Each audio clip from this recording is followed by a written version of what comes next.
Hello guys, कैसे हो आप सभी। आई होप कि आप सभी अच्छे होंगे, अच्छे से स्टडी कर रहे होंगे। आज की इस वीडियो में करने जा रहे प्रश्नावली 4.1 का क्वेश्चन नंबर 2।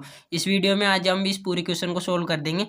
और जिससे पहले हम इस क्वेश्चन को सोल्व करना स्टार्ट करें, उससे पहले आप हमारी वीडियो को लाइक कर दीजिए और चैनल को सब्सक्राइब कर दीजिए। तो हम यहाँ पर सबसे पहले क्वेश्चन पढ़ लेते हैं। क्वेश्चन में हमें दे रखा है कि निम्न परिस्थितियों को द्विघात समीकरण के रूप में निरूपित कीजिए। यानी कि यहाँ पर ये हमें बहुत सारे परिस्थितियाँ दे रखी हैं, इनको हमें अच्छी तरह से पढ़ना है। पढ़ने के बाद में इन्हें द्विघात समीकरण के रूप में जमाना है। तो हम यहाँ पर सबसे पहले पहला टॉपिक पढ़ लेते हैं। पहले टॉपिक में हमें दे रखा है कि एक आयताकार भूखंड का क्षेत्रफल हमें यहाँ पर 528 मीटर स्क्वायर है।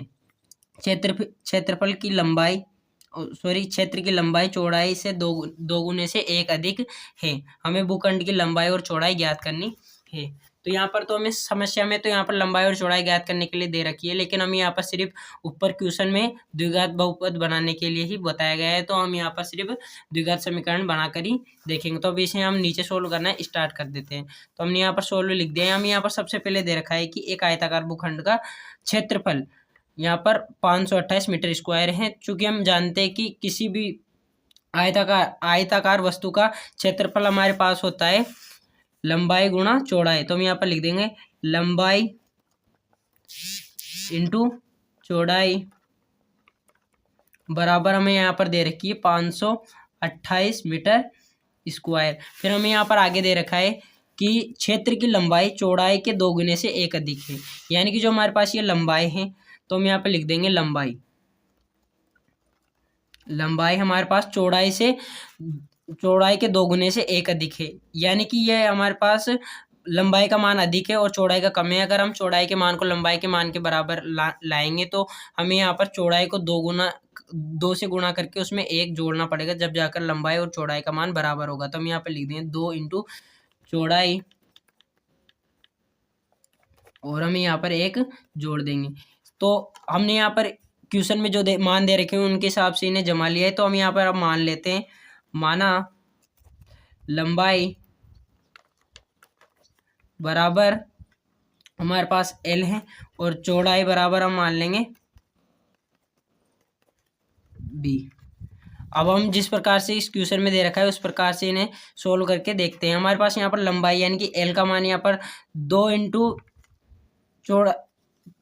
चौड़ाई प्लस 1 दे रखा है। तो हम यहाँ पर इसे समीकरण नंबर ऊपर वाली को 1, नीचे वाली को 2 मान लेंगे। तो समीकरण नंबर 2 से समीकरण नंबर 1 में लंबाई का मान रखकर हम देख लेंगे। तो यहाँ से समीकरण नंबर 1 से हम यहाँ पर लिख लेंगे समीकरण 2 से लंबाई का मान समीकरण 1 में रखने पर। अब यहाँ से हम इसका मान ऊपर की समीकरण में रखकर देखते हैं। तो हमारे पास इसका मान लंबाई का मान यहाँ पे रख देंगे 2 इंटू चौड़ाई को हमने यहाँ पर B माना है तो हम B लिख देंगे ऐसे कैसे। और प्लस में हमारे पास 1 है तो हम इसे 1 को ऐसे कैसे लिख देंगे। और हमारे पास यहाँ पर पूरा 1 हो जाएगा और चौड़ाई यहाँ पर गुणा हो रही है, चौड़ाई यहाँ पर हमारे पास B है तो हम इसे ऐसे कैसे लिख देंगे। बराबर यहाँ पर हमारे पास है 528। तो इस 528 को भी हम यहाँ पर ऐसे कैसे ही लिख देंगे। जब ये b अंदर जाकर गुणा होगा तो इसका मान हमारे पास 2b स्क्वायर आ जाएगा। प्लस में ये b 1 से गुणा होने पर इसका मान b आ जाएगा। और जो यहाँ पर 528 इधर की साइड प्लस में, ये इधर की साइड आकर माइनस में चला जाएगा। तो यहाँ पर आ जाएगा माइनस का 528 बराबर में 0। तो हमने यहाँ पर जो ये समीकरण प्राप्त किए, ये एक द्विघात समीकरण के रूप में हमें प्राप्त होती है। तो हमने इसके पहले वाले टॉपिक के तो द्विघात समीकरण बना दिए। तो चलो हमें इसके दूसरे वाले टॉपिक की भी द्विघात समीकरण बनाकर, चलो अब हम इसका दूसरा वाला टॉपिक पढ़कर देखते हैं। दूसरे वाले टॉपिक में हमें यहाँ पर दे रखा है कि 2 क्रमागत धनात्मक पूर्णांकों का गुणनफल 306 है, उन्हें पूर्णांकों को ज्ञात कीजिए। तो चलो अब हम इसे सोल्व कर यहाँ पर हम इस क्वेश्चन को सोल्व करना स्टार्ट करेंगे। तो हम यहाँ पे सबसे पहले मान लेंगे कि माना पहला पूर्णांक बराबर x है और दूसरा पूर्णांक बराबर हमारे पास हो जाएगा x प्लस 1, क्योंकि हमें क्वेश्चन में क्रमांकत पूर्णांकों के बारे में बताया गया है, इसलिए x प्लस 1 हो जाएगा। इसका गुणनफल हमें यहाँ पर दे रखा है 306। तो हम यहाँ पर इसे गुणा कर देंगे x को गुणा कर देंगे हम x प्लस 1 से। तो इनका गुणनफल हमें यहाँ पर दे रखा है 306। 6। जब ये x अंदर जाकर गुणा होगा तो इसका मान हमारे पास x स्क्वायर आ जाएगा, प्लस ये x अंदर 1 से गुणा होने पर इसका मान x आ जाएगा बराबर में, या 306 का 306 ही रहेगा। जो ये 306 इधर प्लस में इधर आकर माइनस में हो जाएगा, तो इसका मान यहाँ पर x square plus x minus 306 बराबर 0। तो हमने यहाँ पर इसकी दूसरे वाले टॉपिक की भी समीकरण बना दी हैं।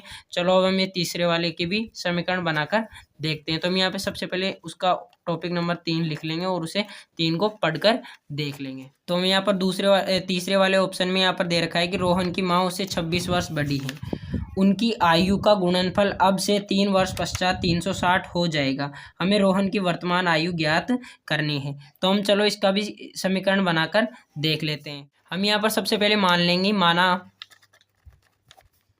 रोहन की आयु बराबर x। हमने यहाँ पर रोहन की आयु तो x मान लिया, चूंकि हमें पता है कि रोहन की माँ उससे 26 वर्ष बड़ी है, तो हमारे पास यहाँ पर रोहन की माँ की आयु बराबर हमारे पास हो जाएगी x प्लस 26।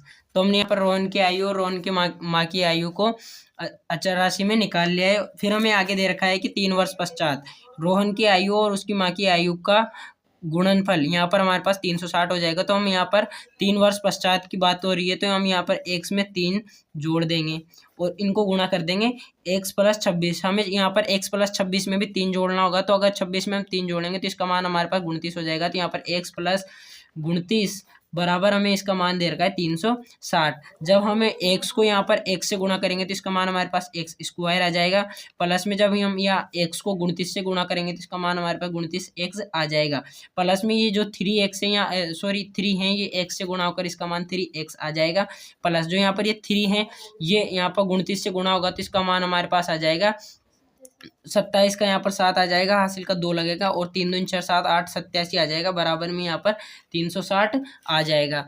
जब हम यहाँ पर एक्स स्क्वायर केवल एक है तो हम यहाँ पर एक्स स्क्वायर को एक्स स्क्वायर लिख देंगे, प्लस में यहाँ पर 29 और 3 जब प्लस होगा तो इसका मान हमारे पास 32x आ जाएगा, और जो यहाँ पर 87 हमें दे रखा है ये उधर जाकर माइनस होगा तो इसका मान हमारे पास 273 मिलेगा, जो इधर आकर माइनस का 273 हो जाएगा, बराबर में हमारे पास इसका मान 0 आ जाएगा। तो हमने यहाँ इसको ऑप्शन नंबर तीसरे के भी समीकरण बना दी हैं। चलो अब हम इसको ऑप्शन नंबर चौथे को, तो अब यहाँ पर ऑप्शन नंबर 4 दे रखा है, जिसमें हमें एक रेलगाड़ी 480 किलोमीटर की दूरी समान चाल से तय करती हैं, यदि उसकी चाल 8 किलोमीटर पर हावर कम होती है तो वह उसी दूरी को तय करने में 3 घंटे अधिक लेती है। हमें रेलगाड़ी की चाल ज्ञात करनी है। तो हमने इसके 3 ऑप्शन तो सोल्व कर लिए हैं, अब हमारे पास सिर्फ चौथा बचा है, तो चौथे वाले को अपने नोटबुक में सोल्व करना और उसका जवाब हमारे कमेंट बॉक्स में दे देना। और अगर आपको वीडियो अच्छी लगी हो तो हमारी वीडियो को लाइक कर देना, चैनल को सब्सक्राइब कर देना। तो मिलते हैं हमारे नेक्स्ट वीडियो में, तब तक के लिए धन्यवाद।